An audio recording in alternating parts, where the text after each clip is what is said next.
Very good morning my dear friends.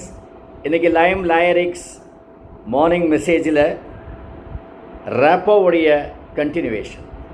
நேற்று rapport ஏன் அவசியம்னு பார்த்தோம். கம்யூனிகேஷனில், இன்ட்ராக்ஷன்ஸில் ரேப்போ பில்டு பண்ணாமல் நாம் கம்யூனிகேட் பண்ணோம் அப்படின்னா ஃபெயில் ஆகிடும். அதனால் இந்த ரேப்போ ரொம்ப முக்கியம். ரேப்போவுக்கு முக்கியமான ஒரு விஷயம் நம்மளுடைய ஸ்மைலிங் ஃபேஸ் அண்ட் டொனாலிட்டி.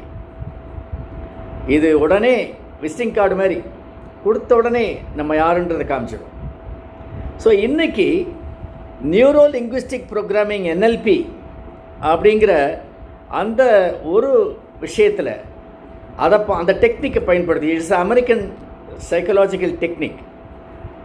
இது Richard Bandler and John grinder அப்படின்ற 2 பேர் கண்டுபிடிச்சாங்க. இதை ரிச்சர்ட் பேண்ட்லரும் ஜான் கிரைண்டரும் 2 பேருமே சைக்காலஜிஸ்ட் கிடையாது.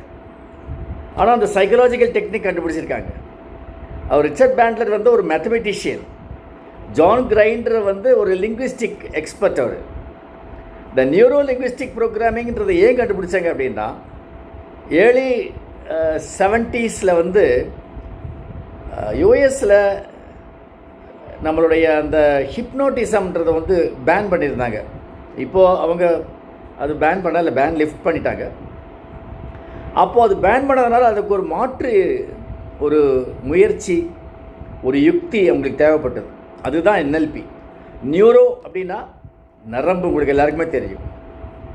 லிங்குவிஸ்டிக் அப்படின்னா மொழி, பேச்சுத்திறன். ப்ரோக்ராமிங் அப்படின்னா சொல்லவே வேண்டாம், ஒரு அரேஞ்சு மேனரில் நம்ம பேசுகிறது. இப்போ நான் பேசிகிட்டே இருக்கேன், என்ன பேசணுங்கிறது என்னுடைய நியூரோ அது அந்த சிஸ்டம் அது உள்ளே ஆக்டிவேட் ஆகுது.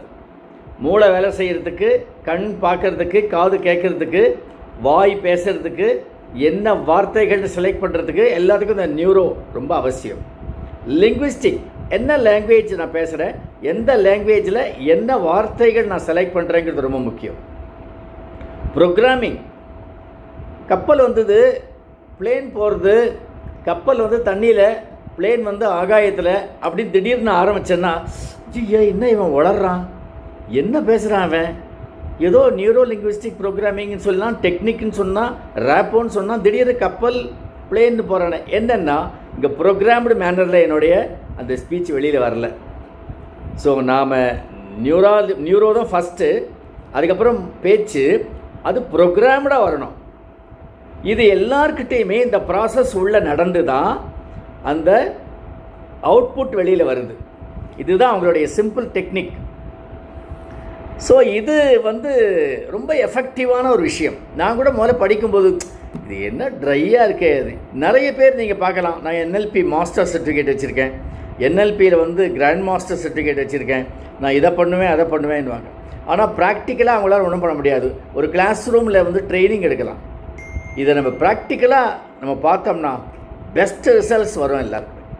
ஸோ அதில் ரொம்ப முக்கியமான ஒரு நியூரோ லிங்குவிஸ்டிக் ப்ரோக்ராமில் முக்கியமான ஒரு டெக்னிக் என்னன்னு கேட்டிங்கனாக்க, மேட்சிங். இப்போ நம்ம ட்ரெஸ் போடுறோம், மேட்சிங்காக ட்ரெஸ் போடும்பொழுது நமக்கு எல்லாருமே பிரமாதமாக இருக்கே அப்படிங்கிறாங்க. லைஃப்பில் ஒரு மேரீடு கப்புள் போகிறாங்க, இந்த ஜோடி எவ்வளோ மேட்சிங்காக இருக்குது பார்த்தியா, அவருக்கு கரெக்டாக மேட்ச் ஆகுது.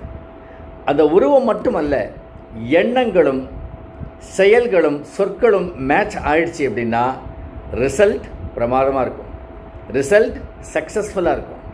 அதுதான் இந்த NLP matching and mirroring technique. எதெல்லாம் மேட்ச் பண்ண முடியும் அப்படின்னு நம்ம பார்க்கலாமா? ஒவ்வொன்றா பார்க்கும்போது நமக்கு தெரியும் எதெல்லாம் மேட்ச் பண்ணலாம் அப்படின்னு. நம்ம முதல் விஷயமாக அவங்களுடைய பாஸ்சர், அவங்க எப்படி உட்காந்துருக்காங்க. சப்போஸ் நான் இந்த பக்கம் சாஞ்சு உட்காந்துருந்தாக்க, எதிரில் உட்காந்துருக்கவரும் அதே பக்கத்தில் இப்படி சாஞ்சி என்ன மாதிரி இப்படி டேபிளில் கை வச்சா, அவங்களும் இப்படி டேபிளில் கை வச்சு உட்காந்தா ஐ ஆம் மேட்சிங் தி பாஸ்சர். சில சமயம் ஒரு யூ அண்டர்ஸ்டாண்ட் தட் அப்படின்னு ஒருத்தர் பேசினார்னாக்க, yes sir I understand that sir. Sir you understand one thing, இந்த அண்டர்ஸ்டாண்ட்ற வார்த்தையை மேட்ச் பண்ணிட்டோம். ஸோ வார்த்தைகளை மேட்ச் பண்ணுறோம். முதல்ல என்ன பண்ணணும், நம்ம பாஸ்சர் அதை பண்ணோம், நம்முடைய பொசிஷன், பாடி பொசிஷனை மேட்ச் பண்ணோம். அடுத்தது வார்த்தையை மேட்ச் பண்ணோம், லாங்குவேஜ் மேட்ச் பண்ணோம். அடுத்தது கெஸ்டர்ஸ், சில பேர் இல்லை அதாவது நான் என்ன சொல்ல வரேன்னா அப்படின்வாங்க. நாமளும் அது மாதிரி இல்லை சார், நான் சொல்கிறது என்னென்னா அதாவது காப்பி பண்ணுற மாதிரி இருக்கக்கூடாது, மேட்ச் பண்ணுற மாதிரி இருக்கணும், ரிஃப்ளெக்ட் பண்ணுற மாதிரி இருக்கணும். சரியா?